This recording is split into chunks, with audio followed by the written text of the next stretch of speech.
Welcome to another episode of Flavor Judge, where I, just for the fun of it, examine a magic card and judge whether or not, from a lore perspective, it accurately represents the character or event it depicts.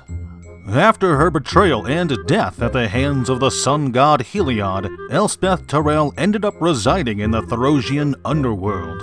Here, she lived an afterlife in Elysia, the Hall of Heroes, up until one Ashiok decided to mess with her dreams. After one particularly vivid nightmare, Elspeth seized a shadowy spear from the dream and pulled it into reality. Filled with purpose once again, Elspeth then decided to make her way out of the underworld, fighting several battles along the way. Throughout the course of her escape, Elspeth would repeatedly claim that the weapon she held was Crusaor, the Spear of the Sun, and that the weapon Heliod wielded was fake. The belief in this claim by the other residents of the underworld proved to be enough to weaken the sun god, just enough that when the time came for their confrontation, Heliod had no choice but to surrender and be imprisoned in the underworld himself, while Elspeth planeswalked to freedom. Now with that out of the way, let's explore today's card, Elspeth Conquers Death. This enchantment is a saga that costs 3 generic mana and 2 white mana. It's got 3 chapters, a standard for most sagas. Chapter 1 exiles a target an opponent controls with converted mana cost 3 or greater.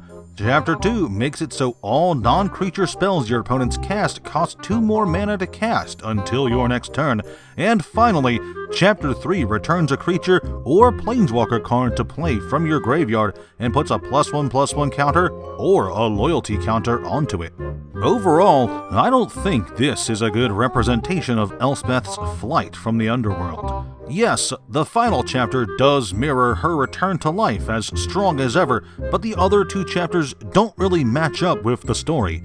Now, that could be due to the fact that we still don't have the full story for Theros Beyond Death, but what we do currently have doesn't match up. Chapter 1 could be interpreted to represent the moment Heliod is defeated by Elspeth once and for all.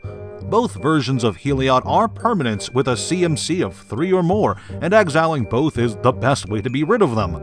However, that happens at the end of Elspeth's escape from the underworld, not the start. Meanwhile, Chapter 2 doesn't seem to correlate to any part of the story. You could maybe interpret this as the part where Elspeth's actions weaken Heliod, but if so, it wouldn't make sense regardless, since Chapter 1 seems to reflect an event that happens after it. Maybe if Chapter 2's effect gave a target creature -1/-1 for a turn, and maybe if Chapter 1 and 2 were swapped, I could see this as at least representing Elspeth's interaction with Heliod at the end of her escape. As it is now, only the 3rd chapter in this saga clearly lines up with an event from the story, and for that I'm going to have to label Elspeth Conquers Death a flavor fail. Thank you so much for watching, and I hope you enjoyed. If you did, go ahead and leave a like and consider sharing this video with a friend. If you have a suggestion for future flavor judges, I'd love to hear them, so let me know in the comment section below. Go ahead and subscribe and turn on notifications to be alerted to new videos, and while you're at it, why not support me over on Patreon? Thanks again for watching, and have a great day.